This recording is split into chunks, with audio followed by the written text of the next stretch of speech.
Quand la société souffre, l'être souffre. Quand l'être souffre, la société souffre. C'est la raison pour laquelle, dans la voie traditionnelle de yoga, la première chose qu'on intégrait dans notre pratique, c'était les yams, très souvent traduits comme les éthiques et vus comme les commandements, mais ce n'est pas tout à fait ça. Ces yams nous permettaient de non seulement travailler sur nous, sortir de la souffrance, mais aussi bâtir une société juste. Regardons dans la vidéo d'aujourd'hui qu'est-ce que c'est ces yams, comment on les intègre et pourquoi ils sont si importants. Il y a plusieurs traductions du mot yam qui sont possibles. La première et la plus simple, c'est jumeler, coupler. C'est la raison pour laquelle les yams sont toujours jumelés avec les niyams.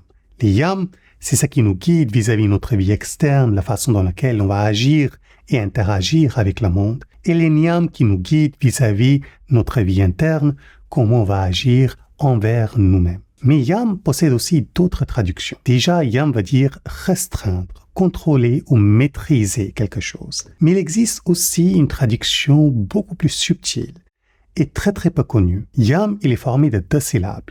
Ya qui veut dire le vent, aller vers quelque chose, et ma qui veut dire mesure. Quand on va d'une manière mesurée, c'est yam. Pour bien comprendre ce mot yam, pensez à un chariot. Un chariot qui possède plusieurs chevaux. Donc, il y a le conducteur et il y a ces 5 chevaux. Si chaque cheval voulait aller dans sa propre direction, est-ce que le chariot arrivera à avancer? Pas vraiment. Donc, le rôle du conducteur, c'est d'utiliser les brides pour assurer que tout le chariot et les 5 chevaux vont dans la même direction. Ces brides, en sanskrit, s'appellent aussi yam. Pour comprendre l'importance des yams, il est important qu'on prenne un peu de temps pour regarder la société autour de nous. Déjà, il y a la violence, il y a les guerres, il y a la catastrophe et le désastre climatique qui nous attend. Comment ça se fait que nous sommes arrivés là? Et regardez l'impact que cela a sur nous, sur l'anxiété, sur hyperémotivité, hypersensibilité. Regardez combien chaque individu dans la société moderne souffre. Mais pourquoi on est arrivé là? Parce qu'on a créé une société où il n'y a pas de yam. D'ailleurs, même dans le monde du yoga, les yams sont très mal comprises, soit ils sont complètement mises à côté, soit ils sont appliqués comme les 10 commandements, fais ça et ne fais pas ci. Et c'est absolument pas le cas quand il s'agit d'intégration des yams. Pourtant, chaque yam est très profond, très subtil et très puissant.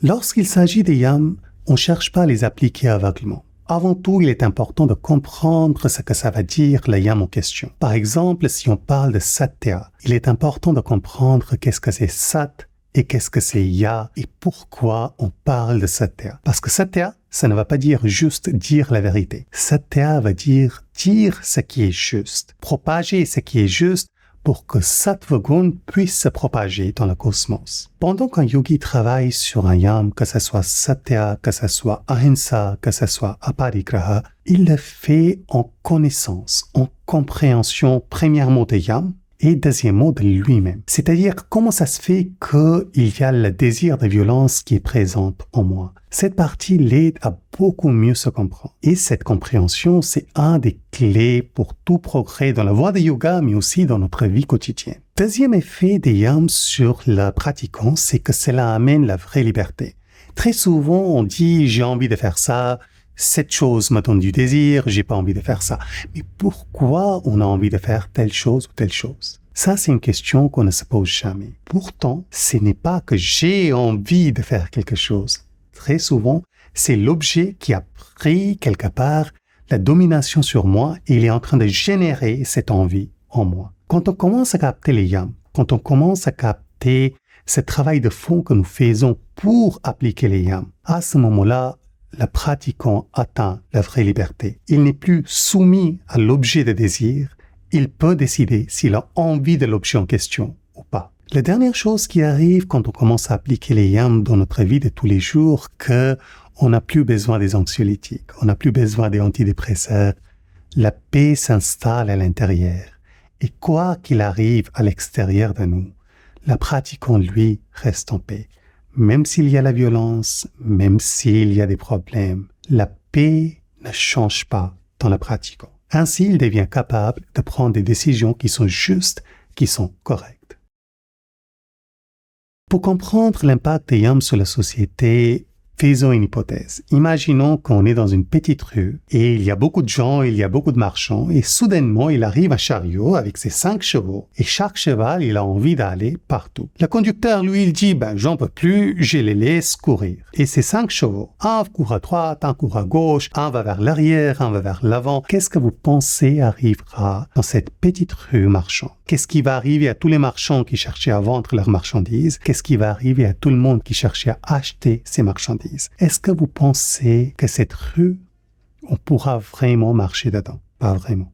Parce que les chevaux qui vont partout, c'est le chaos. C'est exactement ce qui se passe à notre esprit quand les yams ne sont pas appliqués. Je ne sais pas si vous avez déjà eu ce sentiment de vous sentir déchiré de l'intérieur, comme si une partie de vous avait envie de faire une chose, une autre partie était en train de vous dire « Non, non, moi je préfère ça », et puis une troisième partie qui vous disait « Mais reste là, pourquoi tu vas bouger ?» Quand les yams sont appliqués, le pratiquant, lui, il est dirigé. Autour de lui, la société va beaucoup mieux aussi. Les choses très simples comme la surconsommation, comme le désastre climatique, ce sont des problèmes qui n'auraient même pas eu lieu si tout le monde appliquait les yams dans sa pratique.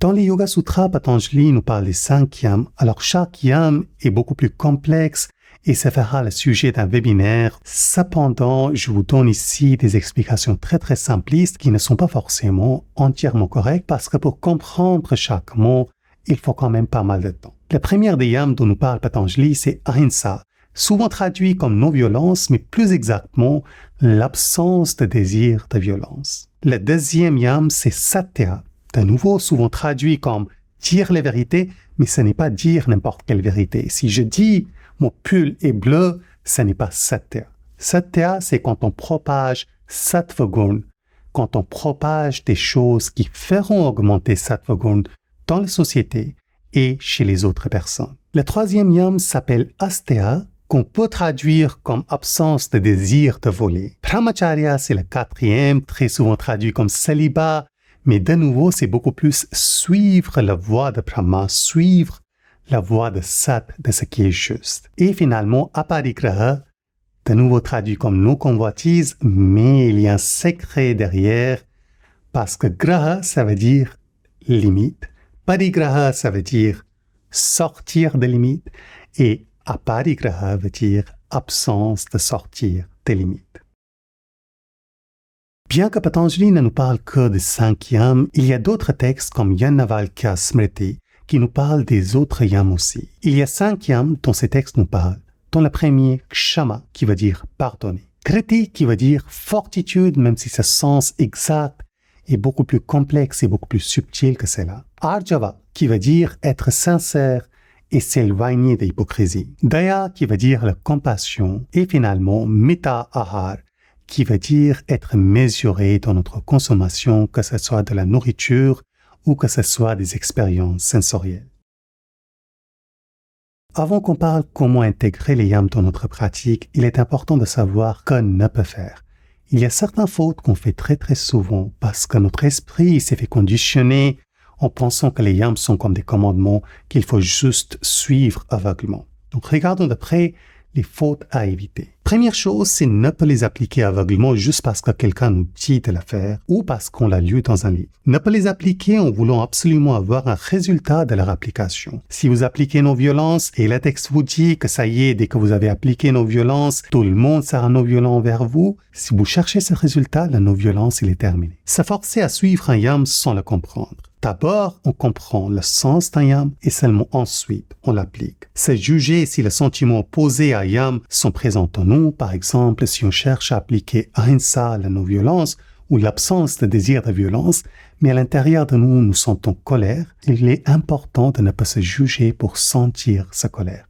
Plutôt l'accueillir, plutôt l'accepter. Forcer quelqu'un d'autre à suivre les yams, juger les personnes qui ne suivent pas les yams, ces deux choses vont nous amener vers une société qui sera exactement l'inverse de ce que nous souhaitons. C'est culpabiliser ou culpabiliser les autres en cas de non-réussite de l'application des yams. Ça, c'est le dernier point. Chacun fait son mieux. Parfois, on y arrive, parfois, on n'y arrive pas tout de suite. Parfois, cela prend des mois, des années. Et il est important de rester bienveillant envers soi-même et envers les autres, surtout quand on voit que c'est dur pour cette personne de chercher à appliquer ces yams. Voici un pas à pas sur comment on intègre ces yams dans notre vie. Démarrez en comprenant le sens d'un yam. Qu'est-ce que ça veut dire ce mot? Qu'est-ce qu'il signifie? Pourquoi il existe? Quel sera son effet? Quelle est sa cause? Une fois que vous avez capté le sens d'un yam, par exemple ahimsa, là, identifiez les sentiments qui amènent nos esprits dans le sens opposé de yam en question. Par exemple, si vous avez décidé d'appliquer satya, c'est-à-dire dire et propager ce qui est réel et ce qui est juste, déjà est-ce qu'on arrive à capter ce qui est juste? Si on ne le capte pas, dans ce cas-là, il faut cultiver notre compréhension de ce qui est sat, ce qui est juste. Est-ce que le désir d'acquérir ou posséder ou réussir est en train de nous empêcher de propager ce qui est sat? Si c'est le cas, dans ce cas-là, on sait qu'est-ce qu'on doit faire pour pouvoir appliquer. Le troisième point, c'est comprendre la nature des opposés. Ça, c'est un point où beaucoup de personnes se trompent. On pense que l'opposé de la haine, c'est l'amour. Mais l'opposé de la haine, ce n'est pas l'amour. L'opposé de la haine, c'est l'absence de la haine. Cette absence de la haine peut venir de l'amour, ça peut venir d'indifférence, ça peut venir d'encore d'autres choses. Mais l'absence de la haine, c'est l'opposé de la haine. Quatrième point qui est très important, c'est d'éviter de vous juger pour la présence des sentiments ou des désirs qui vous empêchent d'appliquer un yam en question. Si effectivement vous avez colère en vous, ce n'est pas une raison de se juger. Il vaut mieux accueillir la colère, l'apaiser et chercher la cause de cette colère. Prenons un autre exemple. Si on se rend compte qu'on est quelqu'un de jaloux, dans ce cas-là, d'abord, acceptez la présence de la jalousie sans se juger. Captez les raisons derrière cette jalousie. Vocalisez quand cette jalousie devient trop présente, mais la faire d'une manière plutôt calme et sans laisser la place aux jalousies de diriger notre vie. Et finalement, travailler sur les aspects qui causent la jalousie. Le cinquième point, c'est cultiver les sentiments opposés aux sentiments qui sont en train de nous empêcher dans l'application des yams. Par exemple, si la haine est présente due à l'ignorance, alors cultivez l'absence de l'ignorance qui se fera grâce à acquérir les connaissances. Une fois cette étape a été réussie, contentez-vous de la mise en place des processus qui amèneront à l'application de ces yams sans forcer à les appliquer. Les yams se manifesteront au fur et à mesure dans la vie et on ne peut pas dire « aujourd'hui je veux être quelqu'un de non-violent ».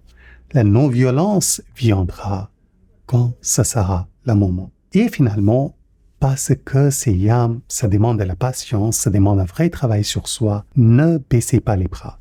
Si les premières 1000 fois sont difficiles, ce n'est pas une raison de se dire que ça y est, on laisse tomber. C'est la raison pour se dire allez, on va essayer 1000 fois de plus. L'application des yams, mais aussi des niyams, est très très important pour chaque pratiquant, non seulement pour sa propre pratique spirituelle, sa pratique de yoga, mais aussi pour la vie mondaine et pour construire une société juste.